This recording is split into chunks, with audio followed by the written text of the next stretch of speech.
নমস্কার বন্ধুরা, নতুন একটি রেসিপি দিয়ে আজকের পর্ব। দেখো, এই সময় পাওয়া যায় প্রচুর কয়েদ বেল, আর এগুলো হচ্ছে পাকা।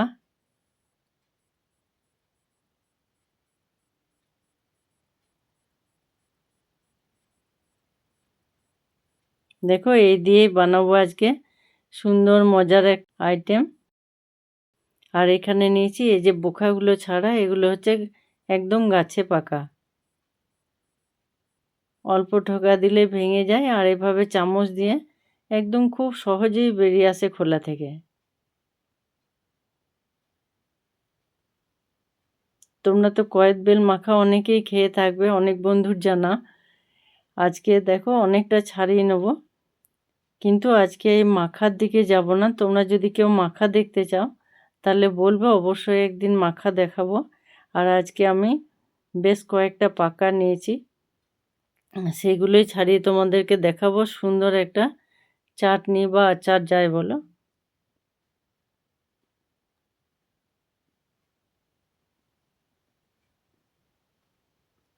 দেখো, যদি খুব পাকা হয় এভাবে অল্প এক দু ঠোকা দিলেই ছেড়ে যায়।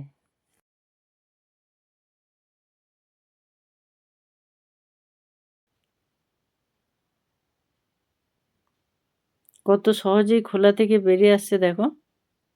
আর আগে ছাড়ানোটা, ওটা আমি একদিন বাড়িতে বানিয়েছিলাম মাখাটা, সেটা খেয়েছি। ওটা আজ দেখালে অনেক বড় হয়ে যাবে, তাই আজকে শুধু আচারটা দেখাবো।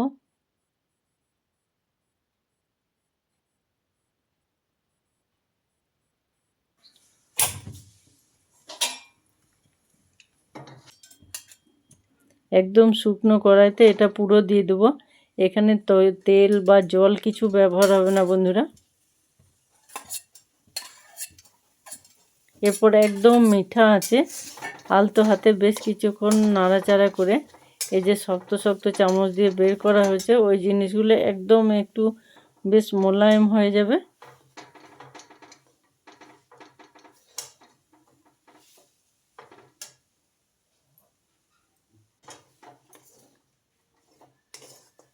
আর শুকনো কড়াইতে দেওয়া আছে বলে এটা একটু ঘন ঘন নাড়াচাড়া করতে হবে। তারপর এখানে দিয়ে দিলাম দেখো কিছুটা গুড়। এখানে আখের গুড়ও দিতে পারো, আখের গুড় দিলে কালারটা আরও সুন্দর আছে। আর কিছু দিয়ে দিলাম লবণ।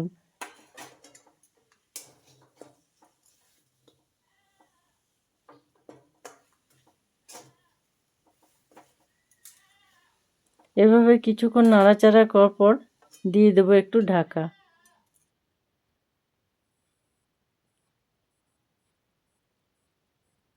দেখো, গুড়টা কিছুটা গলার পর একটু বেশ সুন্দর একটা কালার এসছে এখানে। আর এভাবে শক্ত ঢেলা গুড় ছিল, তাই একটু একটু এখনও আছে। আবার নাড়াচাড়া করে আবারও কিছুক্ষণের জন্য এটা ঢাকা দিয়ে দেবো। এবার দেখো পুরোটা গলে যাওয়ার পর কত সুন্দর একটা কালার এসছে। আবারও আলতা হাতে নাড়াচাড়া করে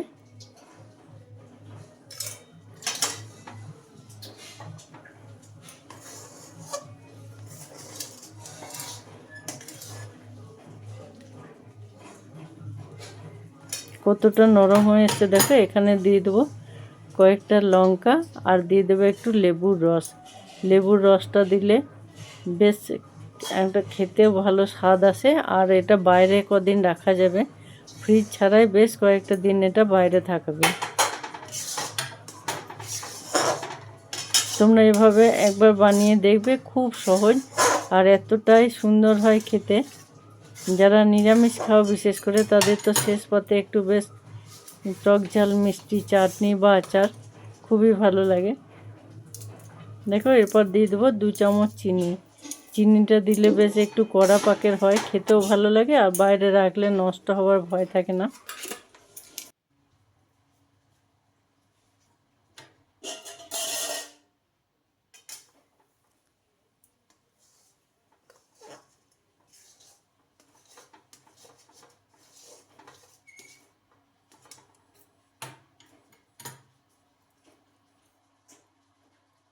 শেষের দিকে দিয়ে দিলাম একটু বিট লবণ, আর একটু দেব ভাজা মশলা।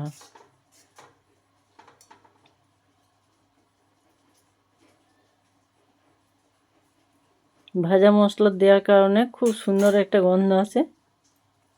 আর দেখো এটা আমার বাড়িতে তৈরি বিট নুন, আর এটা হচ্ছে বাড়িতে বানানো ভাজা মশলা। এই ভাজা মশলাটা অনেক কিছু সবজিতে ব্যবহার করা যায়। দেখো এভাবে নাড়াচাড়া করে জলটা বেশ কিছুক্ষণ শুকনো হয়ে গেলে তারপর নামিয়ে নেব।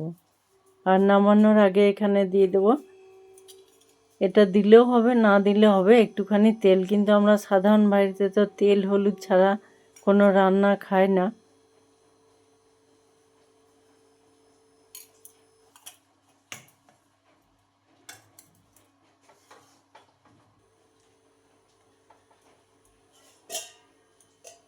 দেখো এরপর কিছুক্ষণ চাপা দিয়ে রেখে তারপর দেখাচ্ছি জিনিসটা, দেখবে কত সুন্দর লাগছে দেখতে, আর এত সুন্দর একটা মিষ্টি গন্ধ বেরোচ্ছে।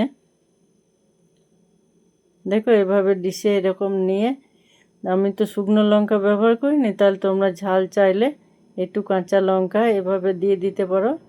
আর একটা শুকনো টিফিন কৌটোয় ভরে রেখে, শুকনো চামচ যেন জল না থেকে, বেশ কয়েকটা দিন রেখে রেখে খেতে পারবে, খুব ভালো থাকে এটা।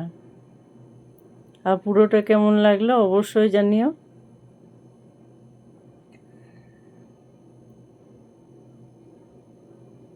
দেখো একদম জিভে জল আসার মতো অবস্থা।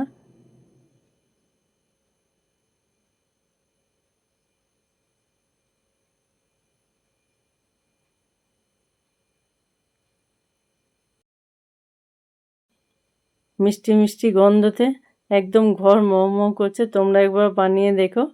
আর নতুন স্বাদের ছোঁয়া আজ এখানেই। সবাই ভালো থাকবে।